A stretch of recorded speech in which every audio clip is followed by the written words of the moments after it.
کے روزے رکھتے رہے. اس لیے میرے آقا نے فرمایا وَهُوَ شَهْرُ الصَّبْرِ وَالصَّبْرُ ثَوَابُهُ الْجَنَّةُ. اگلی بات فرمائی وَشَهْرُ الْمَوَاسَاتِ. فرمایا میرے صحابہ یہ غمخواری کا مہینہ ہے, ہمدردی کا مہینہ ہے, ایک دوسرے سے تعاون کرنے کا مہینہ ہے. میرے آقا کا خطبہ کتنا اعلیٰ, میرے آقا کا واعظ کتنا اعلیٰ. اور رمضان المبارک سے پہلے فرمایا, رمضان کی تیاری کے لیے فرمایا, رمضان کی اہمیت کے لیے فرمایا. اب عام حکم یہ دیا, فرمایا وَشَهْرُ الْمَوَاسَاتِ. یہ غمخواری کا مہینہ ہے, خرچ کرنے کا مہینہ ہے, بیواؤں کا خیال کرنے کا مہینہ ہے, یتیموں کا خیال کرنے کا مہینہ ہے. آپ نے یہ بات اس لیے فرمائی کیونکہ غیر رمضان میں اگر یتیم کو صبح کے وقت کھانے کے لیے نہ ملا, شاید دوپہر کو مل جائے گا. اگر دوپہر کو پیٹ بھرنے کے لیے نہ ملا, شاید شام کو مل جائے گا. امید لگا کے بیٹھا ہوتا ہے, لیکن رمضان المبارک میں تو فجر کے وقت کھانا ہے, اس کے بعد کھانا بند ہو جائے گا, پینا بند ہو جائے گا, پھر تو غروب آفتاب کے بعد ہی کھانا ملے گا. اس لیے میرے آقا نے فرمایا غربا کا خیال کرنا, یتیم کا خیال کرنا, مسکینوں کا خیال کرنا, تاکہ اپنی افطاری کا انتظام کر سکے, اپنی سحری کا انتظام کر سکے. وہ معصوم بچیاں جو اپنے باپ کے بغیر جوان ہو رہی ہے, باپ کا سایہ ان کے سروں پہ نہ رہا, وہ اولاد جن کے سروں پہ باپ کا سایہ نہ رہا, وہ خاتون جس کے سر پہ شوہر کا سایہ نہ رہا, فرمایا ان کا خیال کرتے رہنا, ان کی سحری کا خیال کرنا, ان کی افطاری کا خیال کرنا. میرے آقا کا درد کتنا بڑا ہے, میرے آقا کی تڑپ کتنی بڑی ہے. غربا کو بھی روزوں میں یاد رکھنا. فرمایا جیسے امیر آدمی پہ روزے کو فرض قرار دیا, غریب پر بھی روزے کو فرض قرار دیا. امیر آدمی تو کھا کے رکھ لے گا, کہیں ایسا نہ ہو یتیم پیاس کی حالت میں رہ جائے, یتیم بھوکا روزہ رکھ لے. اس لیے میرے آقا نے فرمایا ان کا خیال کرتے رہنا. پھر خیال کرنے پر تمہیں کیا ملے گا یہ بھی ساتھ ہی بتا دیا. فرمایا من فطر صائما کان مغفرۃ لذنوبہ وعتق رقبتہ من النار وکان لہ مثل اجرہ. فرمایا تمہارا کھلانا ضائع نہیں جائے گا, تمہارا پلانا ضائع نہیں جائے گا. فرمایا جس روزے دار کو کھلایا, جس روزے دار کو پلایا, اس کے بدلے میں اللہ تمہیں جہنم سے بری فرما دے گا. یہ کھلانا اور پلانا ویسے ہی نہیں ہے کہ تم یہ سمجھو کہ ہم نے اس پر احسان کر دیا, اور میں اس کو احسان بھی مت سمجھنا. تم جو دو گے وہ پاؤ گے, تم جو دو گے وہ لو گے. کتنی بڑی چیز. من فطر صائما, روزے دار کا روزہ افطار کروایا, کان مغفرۃ لذنوبہ. اللہ پہلا انعام اس کو یہ دے گا کہ اس کے گناہ معاف کر دے گا. وعتق رقبتہ من النار.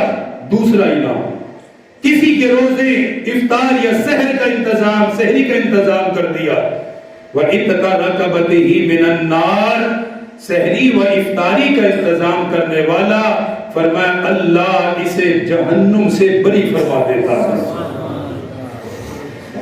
جس رب نے جہنم کو بنایا ہے وہ بنانے والا خود ہی کہہ دیتا ہے کہ میں نے تجھے اس جہنم سے بری کر دیا. چھوٹا ہی نام ہے.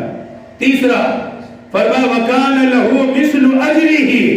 تم نے ان کا خیال کیا, جتنا روزے دار کو روزے کا اجر ملے گا اتنا روزہ رکھوانے والے کو بھی اجر ملے گا. کس قدر انعامات ہیں, 4 بڑے انعامات ہیں, ان میں سے ایک بھی مل جائے تو وہ کافی ہے. چاہے جائے کہ اللہ 4 دے رہا ہے, گناہ معاف کر دیے, جہنم سے بری کر دیا. نمبر 3 روزے دار کے برابر اسے اجر بھی عطا کر دیا. نمبر 4 فرمایا اللہ ایسے بندے کو میرے حوض کوثر سے پانی پلائے گا.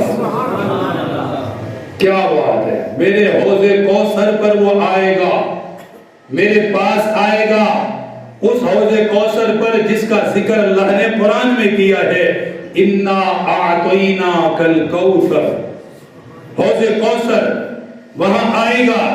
فرمایا میں اسے پانی پلاؤں گا, میں اسے پانی پلاؤں گا. اور جس نے حوض کوثر سے پانی پی لیا, ساتھ ہی فرمایا اس کا اثر یہ ہوگا کہ پانی پینے والا جب تک جنت میں داخل نہ ہو جائے اسے پیاس نہیں لگے گی. 4 انعامات ہیں. اس لیے فرمایا وَهُوَ شَهْرُ الْمَوَاسَاتِ کہ لوگوں کا خیال کرنا ہے. اگلی بات صحابہ کی طرف دیکھیں. میں نے آپ کو یہ بات سنائی ہے, امید ہے کہ اثر ہوا ہوگا دلوں پر, لیکن ہمارے دل بہت دور جا چکے دین سے. صحابہ کی کیفیت یہ ہوتی تھی, آپ یہ خطبہ فرما رہے ہیں, یہ 4 چیزیں بیان کی ہیں. صحابہ میں سے ایک صحابی نے سوال کر دیا, میرے آقا اتنا بڑا اجر, ہم جیسے نہیں تھے وہ لاپرواہ, سن لی ادھر سے سنی ادھر سے فارغ ہے, بٹ ٹھیک ہے ویسے ہی ہے. وہ عمل کی کوشش, کھڑے ہو گئے, یا رسول اللہ صلی اللہ علیہ وسلم اتنا بڑا اجر دل تو چاہتا ہے, لیکن ہم میں سے, سنیے, ہم میں سے ہر ایک کی استطاعت نہیں ہے کہ روزے دار کا روزہ افطار کروائے. ہم میں سے ہر ایک کی استطاعت نہیں ہے کہ وہ روزے دار کا روزہ افطار کروائے, پیٹ بھر کے کھانا کھلائے. آقا ہم کیا کریں, ہمارے پاس تو کل بعض مرتبہ صرف کھجور ہوتی ہے افطار کرنے کے لیے, پانی کا ایک گلاس ہوتا ہے پینے کے لیے بس, تو ہم یہ اجر کیسے پائیں گے؟